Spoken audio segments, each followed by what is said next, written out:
مناڵێکی تەمەن 7 ساڵان بە ناوی سەرۆک ئیبراهیمی کە خەڵکی شاری شنۆیە لە ڕۆژهەڵاتی کوردستان و نیشتەجێی وڵاتی فنلەندایە نامەیەکی ئاوەڵای لە میدیایەکی ڕاگەیاندن ئاراستەی جەنابی سەرۆک مەسعود بارزانی کرد کە ناوەڕۆکەی بۆ مای سەرنجڕاکێشان و هەڵوەستە لەسەرکردن.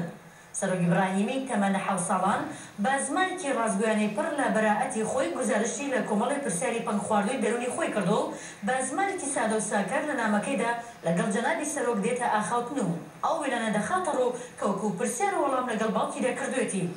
سەرۆک ئیبراهیمی سەرڕای تەمەن بچووکی خۆی هەستی بۆ زیێدی باب و باپیرانی دەبزوێ و لە وڵاتێکی پڕ لە دیموکراسی غەریبیدای دەگیرێ و ئارەزوی هەڵبژینی هەناسەی ئازادی دەکات. ئەو ئازادیەش لە هەولێری پایتەخت دەبینێ کە سەرۆکەی تێدا نیشتەجێ و ئەو سەرۆکەی باوکی لە تورکیا بەهۆی دووچارەی گێجەڵ کردوێتەوە. سەرۆک ئیبراهیمی وەکو سکاڵایەک لە دەستبەرداری دنیای منداڵی خۆی نابێت بۆیە ڕێی گلەی لە نامەکەی دەخاتە ڕوو کە بۆچی کەناڵە کوردەکان تەنها یەک کاتژمێر بەرنامەی منداڵان نیشانەدەن کەچی کەناڵی واش هەیە تایبەت بە بەرنامەی منداڵانیان هەیە. سەرۆک ئیبراهیمی جگەل لە زاگرۆزی برا 3 ساڵەکەی کەسی تری نییە خۆی لەگەڵ خەریک بکات. ئەو زاگرۆزەی جگەل لە بەرنامەی منداڵان فێرە ڕستەی من جیاوازمیش بووە کە بەرنامەیەکی جەماوەریە و لە کەناڵی زاگرۆز تیڤی پێشکەش دەکرێت.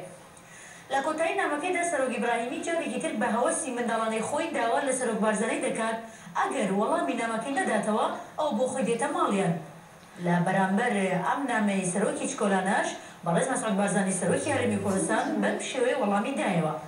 کوڕی خۆشەویستم سەرۆک، چاوت ماچ دەکەم و هیوای تەمەنێکی درێژ و ئەو پەڕی بەختەوەریت بۆ دەخوازم لە ژیانتدا.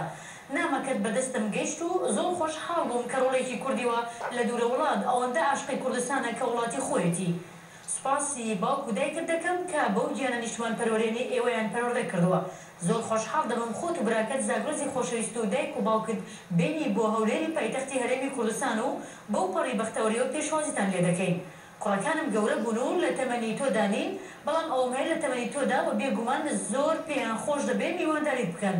جارێکی تر چاوت و چاوی براکەت زاگرۆز ماچ دەکەم و تەمەنای تەمەنێکی درێژتان بۆ دەخوازمەوە سڵاوم هەیە بۆ باوک و دایکت.